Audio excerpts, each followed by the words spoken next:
आज तक हमने बायोडाइवर्सिटी के बारे में पढ़ा। बायोडाइवर्सिटी के साथ साथ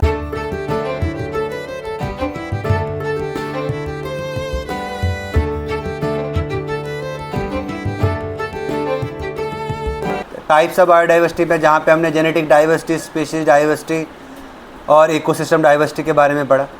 इसके बाद हमने डिस्कस किया था मेजरमेंट ऑफ बायोडाइवर्सिटी, जहाँ पे हमने स्पीशीज रिचनेस को देखा था। स्पीशीज रिचनेस में हमने alpha diversity, beta, gamma, delta और एप्सिलॉन डाइवर्सिटी को देखा था। उसके बाद हमने स्पीशीज़ इवननेस को देखा था। स्पीशीज़ इवननेस के बाद हमने देखा था बायोडाइवर्सिटी डिफरेंट ट्रॉपिक लेवल्स, जहाँ पे ग्लोबल लेवल पे हमने बात की थी, नेशनल लेवल पे बात की थी और लोकल लेवल पे बात की थी। लोकल लेवल पे हमने कंपोजिशनल एस्पेक्ट्स देखा था, कल्चरल देखा था और फंक्शनल एस्पेक्ट्स देखा था। उसके बाद वैल्यूज़ ऑफ बायोडाइवर्सिटी देखा था हमने, जहाँ पे प्रोडक्टिव यूज़ वैल्यूएशन देखा था, कंजप्टिव यूज़ वैल्यूएशन, नॉन कंजप्टिव वैल्यूएशन देखा था, इकोसिस्टम सर्विस देखा था, साइंटिफिक इंपॉर्टेंस देखी थी हमने कुछ प्लांट्स की, है ना, ड्रग्स एंड मेडिसिन में जहाँ पे मॉर्फिन, क्विनिन, टैक्सोल की बात की थी। कमर्शियल इंपॉर्टेंस में इम्प्रूवमेंट इन फूड वैराइटीज़ देखा था। स्किन, फर वगैरह जो है ट्रेडिंग के लिए इस्तेमाल किया जाता था। उसके बाद कुछ एनिमल्स के जो एंटलर्स वगैरह है उनको इस्तेमाल किया जाता था। कुछ यूज़फुल प्रोडक्ट्स वाइल्ड प्लांट्स के हमने देखा था, जैसे कॉटन, जूट, ट्री, कॉफ़ी वगैरह, है ना। उसके बाद स्पोर्ट्स एंड इन्जॉयमेंट्स में भी इसका काम देखा था हमने, है ना। उसके बाद ऑप्शनल वैल्यूज़ देखी थी इसकी क्या क्या है। इकोनॉमिक इंपॉर्टेंस देखी थी माइक्रोब्स की। एस्थेटिक वैल्यूज़ बायोडाइवर्सिटी की क्या हैं, ये चीज़ें हमने डिस्कस की थी। उसके बाद हमने लेटेस्ट पढ़ा था topic biogeographic zones of India, जहाँ पे रॉजर्स और पेनवार की क्लासिफिकेशन हमने पढ़ी थी और इसमें हमने 10 बायोजियोग्राफिक जोन्स को इन डिटेल डिस्कस किया था। क्लियर है? यहाँ तक किसी को कोई कन्फ्यूजन था?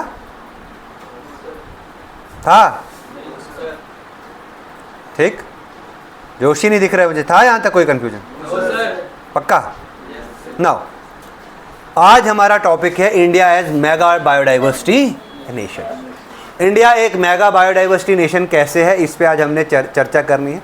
देखिए, पूरे ग्लोब में 12 मेगा बायोडाइवर्सिटी हॉटस्पॉट्स हैं, यानी कि 12 मेगा बायोडाइवर्स कंट्रीज़ हैं वर्ल्ड में। 12 में से एक हमारी इंडिया भी है, ठीक है ना। अगर हम यहाँ पे देखेंगे तो 70% ऑफ जियोग्राफिकल एरिया जो अभी तक सर्वे किया गया है, इस 70% जियोग्राफिकल एरिया में 16,000 प्लांट स्पीशीज़ पाई जाती हैं और 81,000 animal species in detail describe की गई है इस रीजन में। नाउ अगर हम इंडिया की बात करेंगे तो इंडिया एक ग्लोबल कन्वेंशंस का सिग्नेटरी है, एक मेंबर है, that is International Convention on Biological Diversity का एक पार्टी मेंबर है। और ये International Convention on Biological Diversity मई 1994 में शुरू हुई है, ठीक है ना। और अगर देखा जाए इंडिया की अगर बात करें हम, तो इंडिया में ह्यूज बायोडाइवर्सिटी है। यहाँ पे रिच फ्लोरा है, रिच फन्ना है, अलग अलग टोपोग्राफिकल फीचर्स में अलग अलग किस्म की प्लांट स्पीशीज़ पाई जाती है, अलग अलग किस्म के एनिमल्स पाए जाते हैं, ठीक है ना। तो अगर हम इंडिया की बात करेंगे तो इंडिया में ह्यूज बायोडाइवर्सिटी पाई जाती है। अब ह्यूज बायोडाइवर्सिटी किसकी वजह से पाई जाती है? Due to favourable environmental conditions. जाहिर सी बात है, जैसी इन्वायरमेंटल कंडीशंस मिलेगी तो वैसी टाइप्स ऑफ वेजिटेशन मिलेगी, वैसी टाइप ऑफ वहाँ पे हमें एनिमल्स लाइफ भी देखने को मिलेगी। अगर हॉट हार्श क्लाइमेटिक कंडीशन है, एरिड या सेमी एरिड वाली कंडीशंस है, तो वहाँ पे हमें कैमल देखने को मिलेगा, कैक्टस देखने को मिलेगा, पाम ट्री देखने को मिलेगा। अगर हमारे पास एवरग्रीन फॉरेस्ट उन जगहों पे देखने को मिलता है जहाँ पे basically equatorial type of climate हो, है ना। यहाँ पे हिमालयन टाइप्स ऑफ क्लाइमेट में हमें देवदार, पाइनस वगैरह देखने को मिलते हैं, ठीक है ना। तो every type of climate prevail in India. तो इंडिया में हर किस्म का क्लाइमेट देखने को मिलता है। यहाँ पे हॉट डेजर्ट भी देखने को मिलती है, जैसे थार डेजर्ट है हमारे राजस्थान वाले एरिया में है। यहाँ पे हमें कोल्ड डेजर्ट देखने को मिलते हैं, जैसे लद्दाख में कोल्ड डेजर्ट है। यहाँ पे हमें ह्यूमिड ट्रॉपिकल वेस्टर्न घाट्स देखने को मिलते हैं। इसके अलावा कुछ इंटरेस्टिंग फीचर्स भी हमारे इंडियन बायोडाइवर्सिटी के हैं। जैसे क्या इंटरेस्टिंग फीचर्स हैं हमारी इंडियन बायोडाइवर्सिटी के? सबसे पहले अगर हम इसमें लैटिट्यूड बात करेंगे, जो इसका लैटिट्यूड लॉन्गिट्यूड है, अगर हम वो बात करेंगे, मतलब लोकेशन की अगर हम बात करेंगे, तो साउथ एशिया में इंडिया कंट्री आती है। और साउथ एशिया में भी 8 डिग्री टू 38 डिग्री नॉर्थ इसका लैटिट्यूड है, और लॉन्गिट्यूड जो है that is 60 to 97 degree east, ठीक है ना। नाउ उसके बाद अगर हम देखेंगे तो वर्ल्ड एरिया में इंडिया कंट्रीब्यूट करता है 2.4%। ये आपने डेटा याद रख लेना है, इसमें मैं कोई मदद नहीं कर सकता हूँ, डेटा याद रखना है आपका काम है।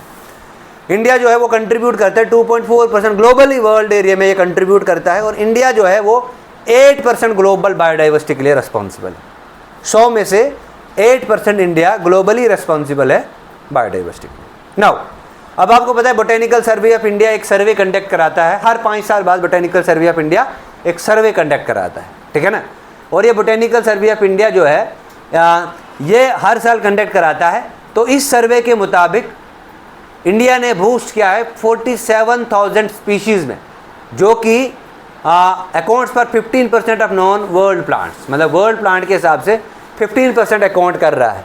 बोटेनिकल सर्वे ऑफ इंडिया ने यह कहा कि थोड़ा सा प्लांट स्पीशीज़ में हाइक हुआ है। नो, तो एनिमल्स के रिलेटेड जो सर्वे की जाएगी उसको कहते हैं ज़ूलॉजिकल सर्वे ऑफ इंडिया। ये zoological survey of India animals का रिकॉर्ड बताती है, ठीक है। बोटेनिकल सर्वे ऑफ इंडिया हर 5 साल बाद होती है, ज़ूलॉजिकल सर्वे ऑफ इंडिया हर 5 साल के बाद होती है। इनका डायरेक्टर होता है, जो ज़ूलॉजिकल डिपार्टमेंट का अलग डायरेक्टर होगा, ज़ूलॉजिकल सर्वे ऑफ इंडिया का डायरेक्टर अलग होगा, बोटेनिकल सर्वे ऑफ इंडिया का डायरेक्टर अलग होगा। तो यहाँ पे भी बताया गया कि 81,000 एनिमल स्पीशीज़ जो हैं, और ये इसमें से ऑलमोस्ट 80% स्पीशीज़ जो है वो इंसेक्ट्स की हैं। तो इंसेक्ट्स आपको पता है आर्थ्रोपोड्स में आते हैं। आर्थ्रोपोड्स लार्जेस्ट फाइलम मानी जाती है एनिमल किंगडम के, पढ़ा होगा आपने ज़ूलॉजी में। तो ये 2 अलग अलग सर्वेज़ की जाती हैं, और इन सर्वेज़ के आधार पे हम ये रिकॉर्ड, ये एस्टिमेट बता सकते हैं कि कितनी प्लांट स्पीशीज़ है, उन प्लांट स्पीशीज़ में कितनी नई हैं, कितनी पुरानी हैं। ऐसे ज़ूलॉजिकल सर्वे ऑफ इंडिया में हम एनिमल्स का रिकॉर्ड बताते हैं, और एनिमल्स में कितने पुराने और कितने नए हैं, ये चीज़ हम यहाँ पे इंक्लूड कर सकते हैं। नाउ अगर हम इंडिया की बात देखें तो स्पीशीज़ रिचनेस के हिसाब से इंडिया जो है वो 5th नंबर पे है। स्पीशीज़ रिचनेस के हिसाब से इंडिया जो है वो 7th नंबर पे है इन केस ऑफ मैमल्स, और 5th in case of reptiles. लेकिन अगर हम बात करेंगे टोटल जियोग्राफिकल एरिया की, तो वो है हमारा 32,87,263 स्क्वायर किलोमीटर है हमारे इंडिया का टोटल जियोग्राफिकल एरिया। और इसमें से जो फॉरेस्ट कवर है वो हमारे पास 70,01,673 स्क्वायर किलोमीटर, यानी कि 7.1 बिलियन स्क्वायर किलोमीटर है। इसमें से 21.34% जो है वो हमारे पास जियोग्राफिकली फॉरेस्ट एरिया है। कितना?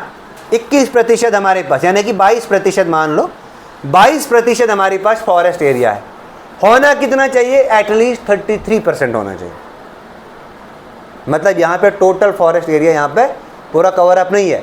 जो क्राइटेरिया है फॉरेस्ट सर्वे ऑफ इंडिया के हिसाब से, जो क्राइटेरिया है कि कितना फॉरेस्ट होना चाहिए, उससे तो कम है। अगर फॉरेस्ट उससे कम है, इट मीन्स हम फॉरेस्ट के रिसोर्सेज से कहीं ना कहीं डेफिशिएंट हैं। ऑल्दो इंडिया जो है वो 8% कंट्रीब्यूट कर रहा है ग्लोबल बायोडाइवर्सिटी के लिए, लेकिन कहीं ना कहीं हम लैक भी कर रहे हैं। अभी जो लैक हो रहा है ये किसकी वजह से? Due to deforestation, due to unawareness, due to illiteracy in environmental education. इन चीज़ों की वजह से हम थोड़ा सा पीछे हो रहे हैं। अब अगर हमने आगे आना है प्लेटफॉर्म में, तो हमने सस्टेनेबल डेवलपमेंट गोल्स को अचीव करना है। सस्टेनेबल डेवलपमेंट गोल्स को अचीव करेंगे तो साथ साथ में हमने रिफॉरेस्टेशन करना है, एफॉरेस्टेशन करना है, फॉरेस्ट्री करनी है, एग्रो फॉरेस्ट्री करनी है। इन चीज़ों से थोड़ा फॉरेस्ट बढ़ेगा। इन चीज़ों से फॉरेस्ट बढ़ेगा तो जाहिर सी बात है, अगर फॉरेस्ट कवर बढ़ा तो हम भी सेफ, हम सेफ, तो प्लांट जब सेफ होंगे तो हम भी सेफ रहेंगे। अब देखिए यहाँ की जो ह्यूज बायोडाइवर्सिटी है, इंडिया में जो बायोडाइवर्सिटी रिच है, ये सिर्फ और सिर्फ फेवरेबल इन्वायरमेंटल कंडीशंस की वजह से है। अगर हम देखेंगे 16 मेजर टाइप्स ऑफ फॉरेस्ट पाए जाते हैं इंडिया में, और ये 16 मेजर टाइप्स ऑफ जो फॉरेस्ट टाइप्स हैं, ये both are rich in floral and faunal diversity. मतलब यहाँ पे प्लांट वेजिटेशन भी ठीक है और एनिमल लाइफ भी यहाँ पे ठीक है। नाउ अगर हम देखेंगे इंडिया जो है one of the 8 primary centres है, लेकिन किसका? On origin of cultivated plant species. Cultivated plant species का वन ऑफ द 8 सेंटर है, प्राइमरी सेंटर। वर्ल्ड में 8 प्राइमरी सेंटर्स हैं जहाँ पे कल्टीवेशन की जाती है कल्टिवेटेड स्पीशीज की, ठीक है ना। उनमें से एक मेंबर इंडिया जो है।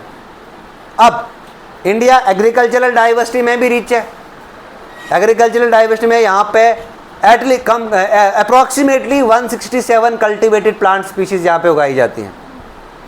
इतना ह्यूज अबेंडेंस है यहाँ पे कल्टिवेटेड स्पीशीज़ को ग्रो करने का। जैसे यहाँ पे कॉटन लगाया जाता है, जूट लगाया जाता है, कोकोनट लगाए जाते हैं, टी प्लांटेशन की जाती है, जूट टी प्लांटेशन की जाती है, कॉफ़ी प्लांट लगाया जाता है, रबड़ प्लांट लगाए जाते हैं, प्लांटेशन क्रॉप्स लगाई जाती है, कैश क्रॉप लगाई जाती है, सीरियल्स क्रॉप लगाई जाती है, ग्रेन्स लगाए जाते हैं, पल्सेस वगैरह लगाए जाते हैं, वेजिटेबल्स वगैरह उगाई जाती है यहाँ पे, ठीक है ना। तो इन सब को मिलाकर 167 कल्टिवेटेड प्लांट स्पीशीज यहाँ पे हैं। नाउ नेक्स्ट क्या कहता है, इंडिया जो है also the 4 of the 34 identified hotspots of the world. देखिए अगर हम ग्लोबल हॉटस्पॉट्स की बात करेंगे तो 34 आइडेंटिफाइड हॉटस्पॉट्स हैं वर्ल्ड के, उसमें से 4 हमारे इंडिया में भी हैं, जैसे वेस्टर्न घाट्स है, अंडमान एंड निकोबार आइलैंड है, हिमालयाज है, ठीक है ना, सुंदरी लैंड है, सुंदरबन डेल्टा जिसको बोलते हैं, है ना, ये 4 हॉटस्पॉट्स इंडिया में हैं, ठीक है ना। और पिछले लेक्चर में हमने पढ़ा था रॉयर और फ्रेजर की क्लासिफिकेशन में, तो 10 बायोजियोग्राफिकल रीजन्स भी इंडिया में हैं। इसके साथ साथ इंडिया की अगर हम बात करेंगे तो 1 of the 12 mega diverse country है ये पूरे वर्ल्ड में, ठीक है ना। इन सब करेक्टर्स की वजह से, ये जितने भी जो 12 करेक्टर्स पढ़े हमने, इन 12 करेक्टर्स, इन 12 इंटरेस्टिंग फीचर्स की वजह से इंडिया एक मेगा बायोडाइवर्स नेशन है। क्लियर है ये चीज। नाउ नेक्स्ट आता है हमारा hotspot of biodiversity. Now this hotspot of biodiversity is one of the trending, one of the burning topic, ठीक है ना। अभी हॉटस्पॉट ऑफ बायोडाइवर्सिटी की देखिए, हॉट स्पॉट का मतलब होता है रिच इन रिसोर्सेज। इंडिया में एक ऐसा स्पॉट, एक ऐसा स्पॉट मतलब होता है एरिया, एक ऐसा एरिया जहाँ पे रिसोर्सेज बहुत ज़्यादा है, चाहे वो एनिमल रिसोर्सेज है या प्लांट रिसोर्सेज है या माइक्रोबियल रिसोर्सेज या प्लांट प्रोडक्ट है या एनिमल प्रोडक्ट, कोई भी resources, whether they are natural और मैन मेड, है ना। या अगर यहाँ पे बात बायोडाइवर्सिटी की हो रही है तो दैट मीन्स कि नेचुरल रिसोर्सेज है यहाँ पे, ठीक है ना। तो हॉटस्पॉट पे क्या है, देखिए जो पहली बार कंसेप्ट था हॉटस्पॉट का वो एक साइंटिस्ट ने दिया था, एक बायोडाइवर्सिस्ट था, एक एनवायरमेंटल कंजर्वेशनलिस्ट था जिनका नाम था नॉर्मन मेयर। नॉर्मन मेयर ने पहली बार 1988 में बायोडाइवर्सिटी हॉटस्पॉट दिया। कंसंट्रेशन से सुनना, बहुत ही इंटरेस्टिंग टॉपिक है। अब देखिए किसी भी हॉटस्पॉट को डिक्लेयर करने के लिए कुछ क्राइटेरिया रखा गया है और यहाँ पे स्ट्रिक्ट दो क्राइटेरियाज रखे गए हैं।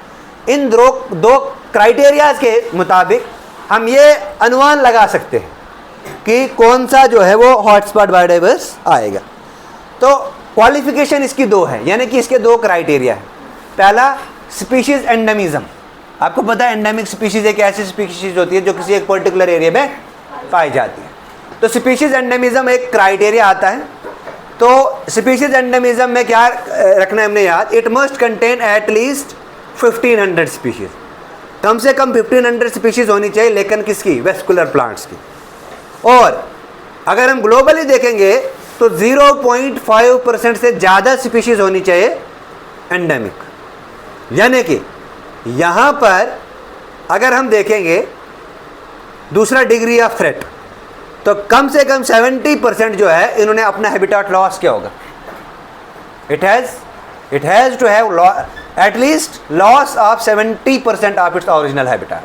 मतलब क्या है, 30% इसका कंजर्व हैबिटेट रहेगा, ठीक है ना। और एंडेमिज्म, नॉन एंडेमिक स्पीशीज कितनी होंगी, 0.5% तो एंडेमिक आ गया, यानी कि बाकी रिमेनिंग 99.95, ठीक है ना। क्लियर है ये चीज। तो ये तो हमारे पास आते हैं इसके क्राइटेरिया, एक आ गया स्पीशीज एंडेमिज्म, दूसरा आता है हमारा डिग्री ऑफ थ्रेट। नाउ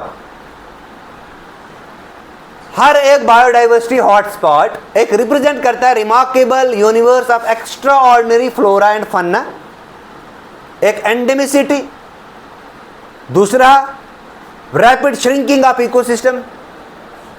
अब ये श्रिंकिंग ऑफ इकोसिस्टम किसकी वजह से हो रहा है, डिग्री ऑफ थ्रेट की वजह से, habitat loss, over exploitation, predator का खतरा, कंपटीशन का खतरा, सर्वाइवल का खतरा, ये सब चीज़ें आती हैं डिग्री ऑफ थ्रेट में, ठीक है ना।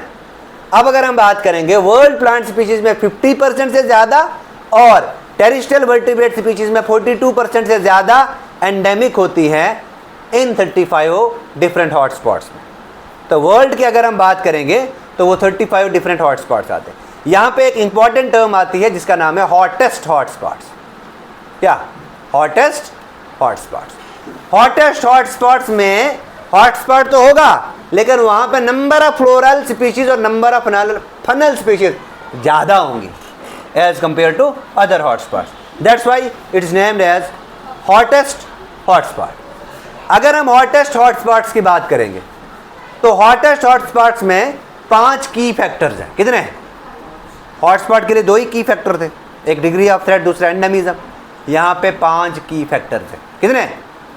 वो क्या है? सबसे पहले एंडेमिक प्लांट्स, ये तो है ही। दूसरा यहाँ पे एंडेमिक वर्टिब्रेट्स।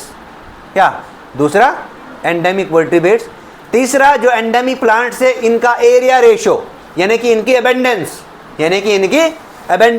एबेंडेंस हमने देखनी है 4000 स्क्वायर किलोमीटर में कितनी स्पीशीज प्रेजेंट है। 4000 स्क्वायर किलोमीटर में कितनी स्पीशीज प्रेजेंट है, ये आता है एंडेमिज्म में यानी कि एंडेमिक प्लांट में। उसके बाद नेक्स्ट आता है हमारे पास एंडेमिक वर्टिब्रेट्स। तो एंडेमिक वर्टिब्रेट्स में भी हम एरिया का रेशो निकालेंगे, एरिया रेशो। यहाँ पे भी 4000 किलोमीटर में हम देखेंगे कितनी स्पीशीज प्रेजेंट है। उसके बाद नेक्स्ट आता है हमारा remaining primary vegetation as percentage of original extent. जो प्राइमरी वेजिटेशन है उसका कितना परसेंटेज है ओरिजिनल के कंपैरिजन में। तो ये 5 फैक्टर्स हैं, ये 5 क्राइटेरिया हैं हॉटेस्ट हॉटस्पॉट के।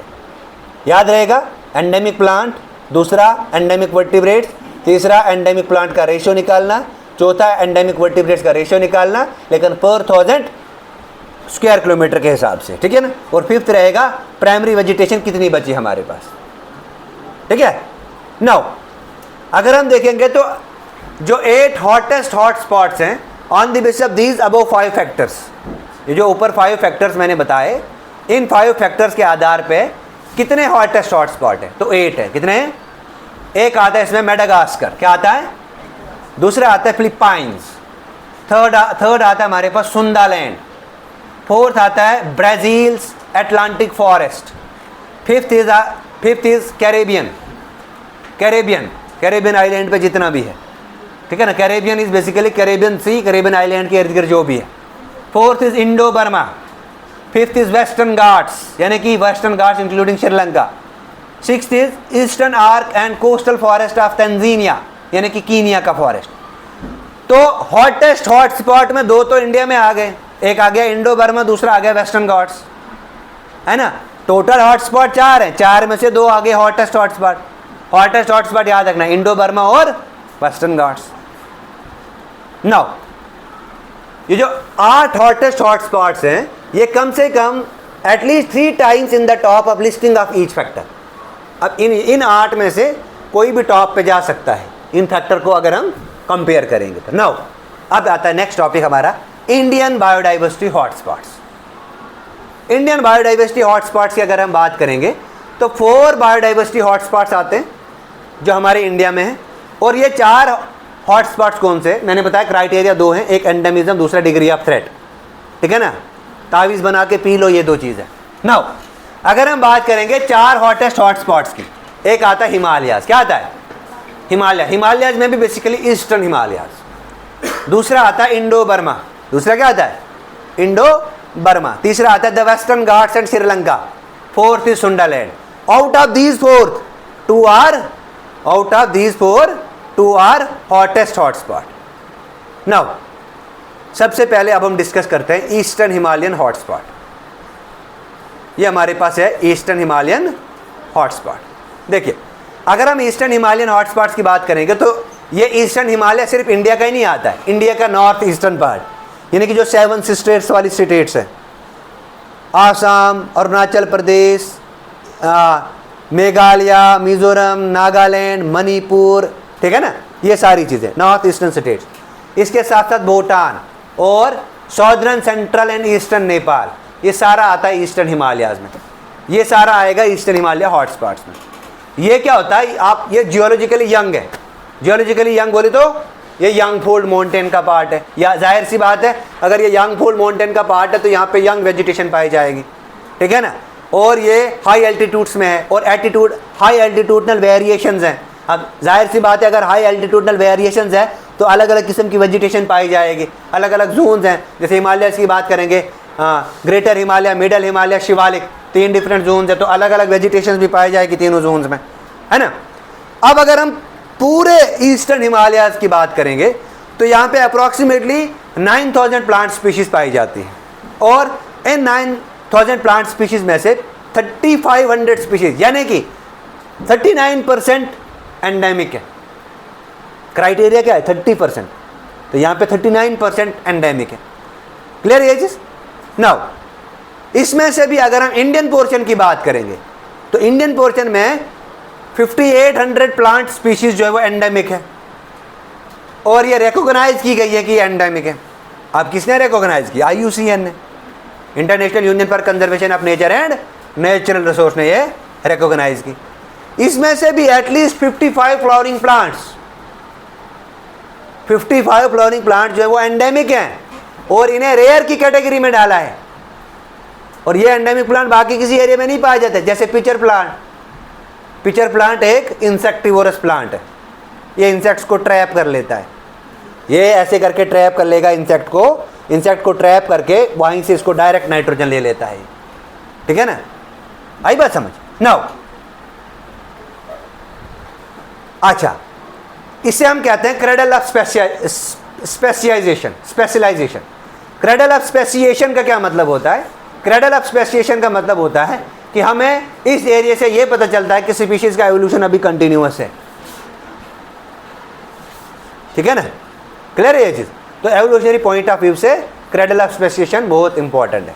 नाउ दूसरा आता है हमारा, that is Indo Burma region. अब इंडो बर्मा रीजन में बहुत सारी कंट्रीज आती हैं।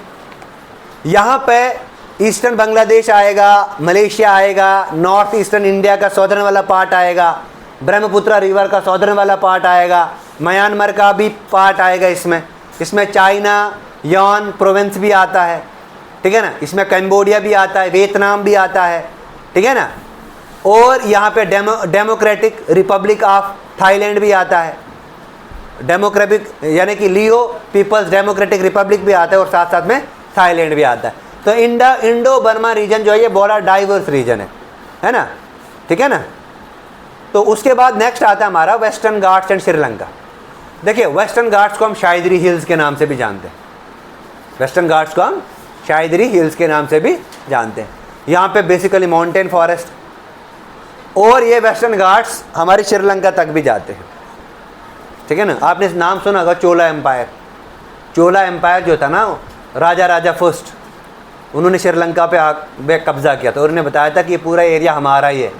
ठीक है ना, उन्होंने वेजिटेशन को मद्देनजर रखते हुए बताया था। अगर हम पूरे एंटायर एक्सटेंट की बात करेंगे हॉटस्पॉट की, तो यहाँ पे 1,82,500 स्क्वायर किलोमीटर के अंदर ट्रेमेंडस पॉपुलेशन प्रेशर है। मतलब डिग्री ऑफ थ्रेट भी यहाँ पे है, एंडेमिज्म भी है, प्रेडेटर का अटैक भी यहाँ पे होने को देखने को मिलता है, और ये बड़ी प्रेस्टाइन कंडीशंस में रह रहा है। और यहाँ पे हम अगर देखेंगे तो 6.8% स्पीशीज जो है वो प्रेस्टाइन कंडीशंस में रह रही हैं, यानी कि वो थ्रेट वाली कंडीशन में रह रही है। नाउ यहाँ पे अगर हम इस एरिया की बात करेंगे तो यहाँ पे रेनफॉल पैटर्न में भी चेंजेस देखने को मिलती है। ठीक है ना, और यहाँ पे ग्रेट वेरिएशंस हमें देखने को मिलती है वेजिटेशन टाइप्स में। इसके साथ साथ अगर हम देखेंगे श्रीलंका भी इसी वाले पार्ट में आता है। बस नेक्स्ट आता है हमारा, दैट इज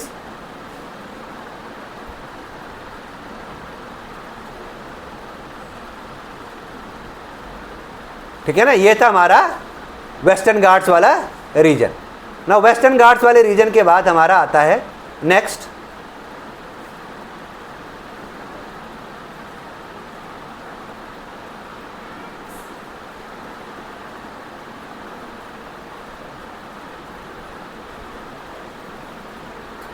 सुंडालैंड की बात करेंगे। सुंडालैंड में क्या क्या आता है? सुंडालैंड में आता है हमारे पास Nicobar island, Nicobar group of island आता है, इंडोनेशिया आता है, मलेशिया आता है, सिंगापुर आता है, ब्रूनी आता है, और फिलीपाइंस आता है। ठीक है ना, तो सुंडालैंड में याद रखना है अंडमान नहीं आता है।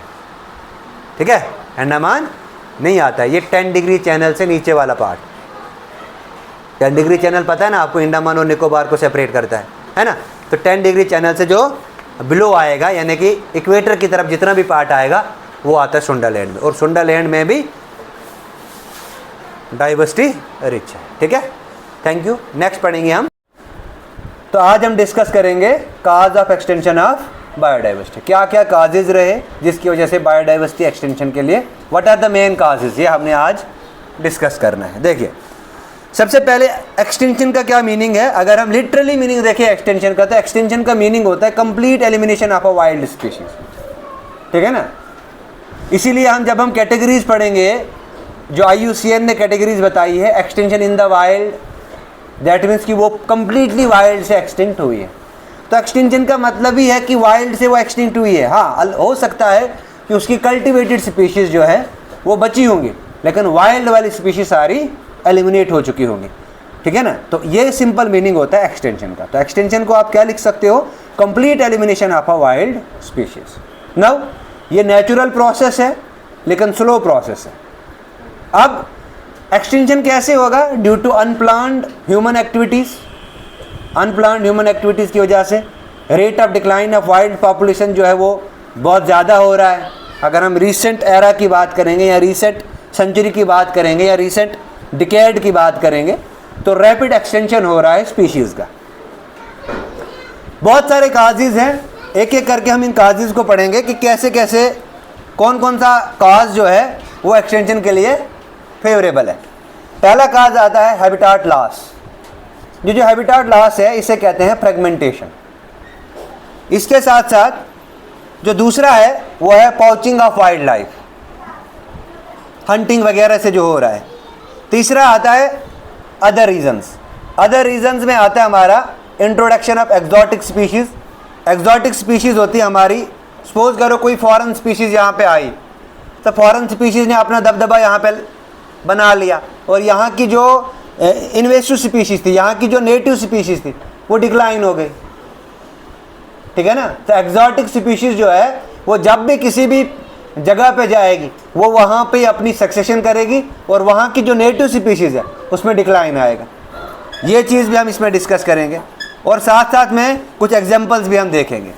तो पहला आता है इसमें हैबिटाट फ्रेगमेंटेशन, यानी कि हैबिटाट लॉस। अब ये एक सीरियस थ्रेट है वाइल्ड लाइफ के लिए। ये इन्वायरमेंटल पोल्यूशन की वजह से हो सकता है, ये डिफॉरेस्टेशन की वजह से होता है, सॉइल इरोजन की वजह से हो सकता है, एग्रीकल्चरल एक्सपेंशन, जितना ज़्यादा हम एग्रीकल्चर को एक्सपैंड करेंगे उतनी ज़्यादा जो वाइल्ड स्पीशीज़ है उनमें डिक्लाइन आएगा। ओवर ग्रेजिंग की वजह से भी ये होता है। यहाँ अर्बनाइजेशन बढ़ेगी तो फॉरेस्ट एरिया को क्लियर करना पड़ेगा, उसकी वजह से भी ये चीज़ हो रही है। और साथ साथ में आ रही है एक चीज़ जिसका नाम है फॉरेस्ट फायर। अब ये फॉरेस्ट फायर नेचुरल भी हो सकता है, मैन मेड भी। एक लाइकन है, असनिया नाम का लाइकन होता है जिसकी वजह से फॉरेस्ट फायर लगता है, तो ये नेचुरल भी हो सकता है या आर्टिफिशियली भी, है ना। ह्यूमन वगैरह भी लगा सकते हैं फॉरेस्ट फायर। तो ये चीज़ें आती है हैबिटाट लॉस में, और हैबिटाट लॉस को ही हम फ्रेगमेंटेशन भी कहते हैं। और डेवलपमेंटल वर्क्स जैसे डैम वगैरह बनना, रिजर्वायर बनना, रोड बनना, या रेलवे लाइंस वगैरह बनना, क्रॉपलैंड इंडस्ट्रीज़ बनाना, माइंस वगैरह डिग करना, इन सब चीज़ों से भी हैबिटाट लॉस होता है। और हैबिटाट लॉस हुआ यानी कि फ्रेगमेंटेशन हुआ, डिस्टर्ब हुई स्पीशीज़। जब स्पीशीज़ डिस्टर्ब हुई तो लीड टू एक्सटेंशन। तो ये पहला थ्रेट आता है, habitat destruction is the first threat to causes of extension. उसके बाद दूसरा आता है poaching of wild life. Poaching of wild life मतलब इनडिस्क्रिमिनेट हंटिंग करना। ठीक है ना, अब किसके लिए, जैसे फूड पर्पज़ के लिए हम हंटिंग करेंगे, डियर वगैरह को उनकी हंटिंग करेंगे, या उनका फर है या फेदर्स वगैरह है, या कोई रिक्रिएशनल एक्टिविटीज़ के लिए हम इनकी पॉचिंग करेंगे। तो एक्सेसिव हंटिंग से देखिए, जो डोडो बर्ड था, ये म्यूरेशियस का बर्ड था, डोडो बर्ड म्यूरेशिया में रहता था, ये एक्सटिंक्ट हो गया ड्यू टू पॉचिंग। उसके बाद चीता, फास्टेस्ट एनिमल ऑफ इंडिया कहा जाता था, ये एक्सटिंक्ट हुआ इंडिया से, बिल्कुल हुआ था। लेकिन 2023 में नामीबिया से जो चीता लाए गए उनकी वजह से इनकी पॉपुलेशन में अब और बढ़ोतरी हो रही है, तो अब ये एक्सटेंशन की कैटेगरी में नहीं है। अब इसको ये पहले हो चुका था एक्सटिंक्ट, वाइल्ड में ये एक्सटिंक्ट हो चुका था। हाँ, नेशनल पार्क्स में ये था, लेकिन अब इसको नेशनल पार्क्स में भी, वाइल्ड में भी छोड़ा गया है। तो अब ये चीता जो ये एक्सटिंक्ट की कैटेगरी में हम इसको नहीं रख सकते, इसको हम नियरली एंडेंजर्ड की कैटेगरी में रख सकते हैं। ठीक है।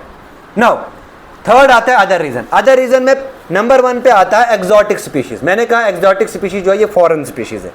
जब ये किसी एरिया पे इन्वेड करेगी, वहाँ की जो नेटिव स्पीशीज है, वहाँ की जो एंडेमिक स्पीशीज है, ये उसको बैडली इफेक्ट करेगा। जब बैडली इफेक्ट करेगा तो नेटिव स्पीशीज में डिक्लाइन आएगा, वो ख़त्म हो जाएगी।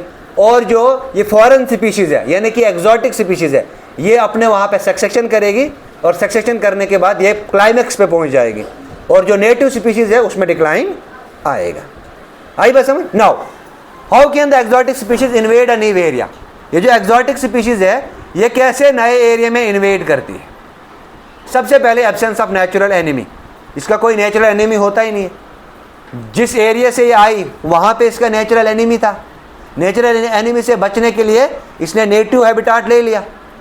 अब नेटिव हैबिटाट जो इसने लिया वो तो नेटिव है नेटिव स्पीशीज के लिए। अब इसके लिए तो ये नया हैबिटाट है। तो नए हैबिटाट में जब ये एक्सोटिक स्पीशीज आएगी, ये यहाँ पे कम्पीट करेगी रिसोर्सेज के साथ। यहाँ पे जो नेटिव स्पीशीज है उनके साथ कंपटीशन करेगी, उनके साथ इंटरेक्शन करेगी और आहिस्ता आहिस्ता जो नेटिव स्पीशीज है उनको एलिमिनेट कर लेगी और अपना दबदबा बिठा लेगी। ठीक है ना? और ये माना जाता है कि जो एक्सोटिक स्पीशीज बाहर से, जाहिर सी बात है, अगर बाहर से कोई स्पीशीज आएगी तो वो कॉम्पिटिटर होगी, बेस्ट कॉम्पिटिटर होगी। ठीक है ना? तो ये माना जाता है ये बेटर कॉम्पिटिटर है, नेटिव स्पीशीज के कंपैरिजन में ये बेटर कॉम्पिटिटिव है। ठीक है ना? और ये म्यूचुअलिस्टिक रिलेशनशिप रहता है इसको रेसिपिएंट कम्युनिटी के साथ। ठीक है ना? अब इसकी रेसिपिएंट कम्युनिटी कौन सी है? नेटिव स्पीशीज ही है। पहले क्या करेगी? ये नेटिव स्पीशीज का हैबिटाट ले लेगी। ठीक है ना? उसका रिसोर्सेज यूटिलाइज करेगी। जब उसको लगेगा कि मेरा नंबर बहुत ज़्यादा क्वांटिटी में हो गया है तो नेटिव स्पीशीज को ये एलिमिनेट कर लेगी। ठीक है ना? उसके बाद अगर ये प्लांट स्पीशीज होगी तो इसकी हाई डिस्पर्सल एबिलिटी होगी। जब सीड होगा वो डिस्पर्स बहुत ज़्यादा होगा, मतलब ये मैक्सिमम अपनी पोटेंशियल जो है वो रेट ऑफ रिप्रोडक्शन में लगाएगा। इसकी ग्रोथ रेट हाई होगी, यानी कि ये इस टाइम बिहेव करेगी आर स्ट्रेटेजिक स्पीशीज की तरह। के सिलेक्टेड ये यहाँ पे रही नहीं, के सिलेक्टेड ये रहेगी स्ट्रेटेजी पर्पज के लिए, लेकिन पॉपुलेशन को इंक्रीज करने के लिए, अपना ग्रोथ रेट बढ़ाने के लिए, अपना हैबिटाट को इंक्रीज करने के लिए ये अपना रिप्रोडक्टिव रेट फास्ट करेगी, है ना? और इसका अच्छा एसोसिएशन रहेगा ह्यूमन के साथ, इसका एसोसिएशन रहेगा अच्छा ह्यूमन के साथ। उसके बाद इसमें एसेक्सुअल रिप्रोडक्शन भी प्रेजेंट होता है।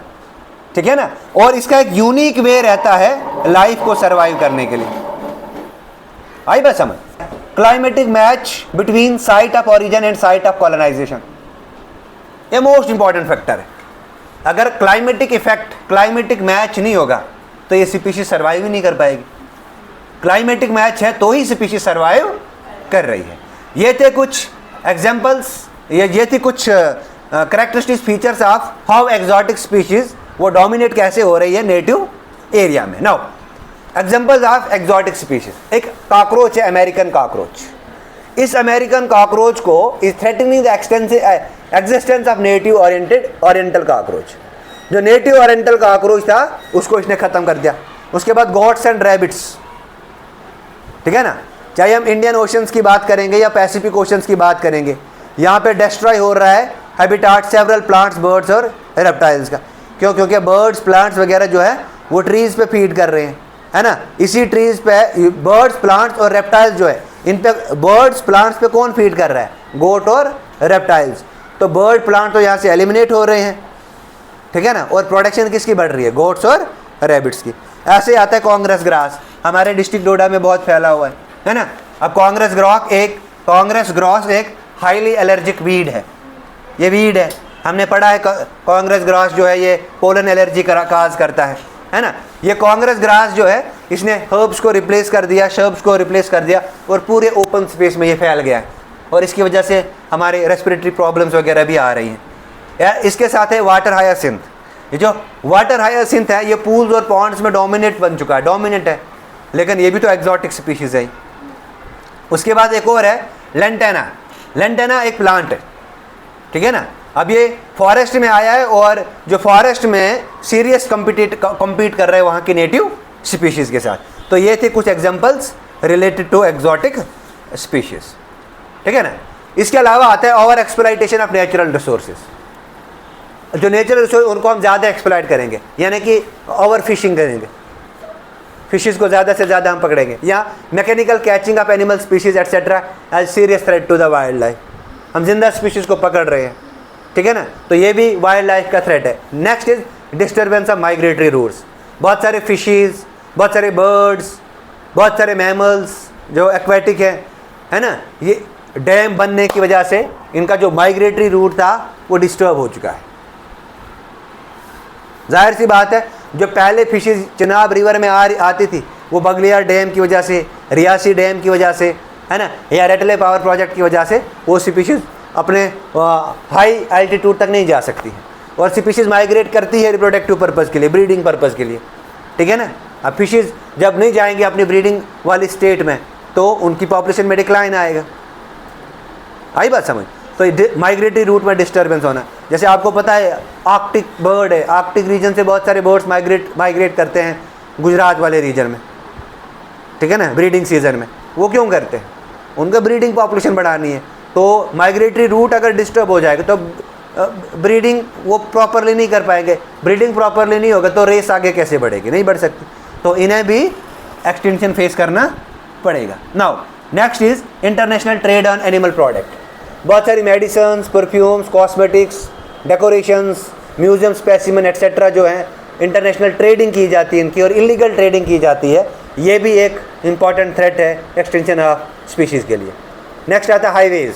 अब देखिए आपको गोल्डन क्वाड्रिलेटरल बना, north east south west corridor बना, PMGSY के तहत रूरल एरियाज़ में रोड पहुँची, BRO के तहत बॉर्डर रोड ऑर्गेनाइजेशन के तहत बहुत सारे बॉर्डर्स पर रोड्स पहुँच गई हैं। लेकिन अब जो स्पीशीज़ इन एरियाज़ में रह रही थी उनके हैबिटाट में भी लॉस हुआ है। अब जब यहाँ पे मोटरेबल ट्रांसपोर्ट होगा तो हॉर्न वगैरह बजेगी, तो उसकी वजह से एनिमल स्पीशीज़ हो सकता है उस हॉर्न को टॉलरेट ना कर पाए और वो अपना हैबिटाट भी खो सकती है, अपना रूट खो सकती है। क्लियर है ये चीज़? Now the most important is that is lack of education, है ना, ये भी मोस्ट इंपॉर्टेंट कहा जाए। नेक्स्ट इज ऑफिशियल एग्जिटी, है ना। अब देखिए ऑफिशियल एग्जिटी, wildlife protection act implement किया गया है, लेकिन दूर दराज एरिया के लोग इसको ओबे करें या ना करें वो तो उन पर डिपेंड करेगा, है ना। अगर राज को बनाया गया है उन चीज़ों को इम्प्लीमेंट भी होना चाहिए, इम्प्लीमेंट होगा तो तभी तो ग्रास रूट लेवल पे चेंजेस देखने को मिलेंगी, और किसी भी कौम के लिए ग्रास रूट लेवल पे चेंज होना ज़रूरी है। अगर ग्रास रूट लेवल पे यानी कि बेसिक फाउंडेशन लेवल पे चेंज आएगा तो अल्टीमेटली वो हायर लेवल पे भी चेंज आएगा, है ना। चिपको मूवमेंट, नर्मदा बचाओ मूवमेंट, ये तो विलेजेस से ही शुरू हुई है, तो जब ये विलेज ही तो ग्रास रूट है ना, तो बहुत बड़ी मूवमेंट्स बनी फिर ये। अब देखो इम्पैक्ट क्या है लॉस ऑफ बायोडाइवर्सिटी का, what are the impacts of loss of biodiversity. सबसे पहला आता है इकोलॉजिकल इम्बैलेंस, दूसरा आता है जेनेटिक इरोजन, जीन लेवल पे इरोजन आएगा, तीसरा आता है डिसरप्शंस इन बायोजियोकेमिकल साइकिल्स, जितने भी बायोजियोकेमिकल साइकिल्स है वो डिस्टर्ब हो जाएंगे, फोर्थ आता है loss of aesthetic values, fifth आता है सॉइल इरोजन, सिक्स्थ आता है क्लाइमेट चेंज। ये थे कुछ इम्पैक्ट्स। क्लियर है ये चीज़? तो this is all about the threats to loss of biodiversity. Thank you.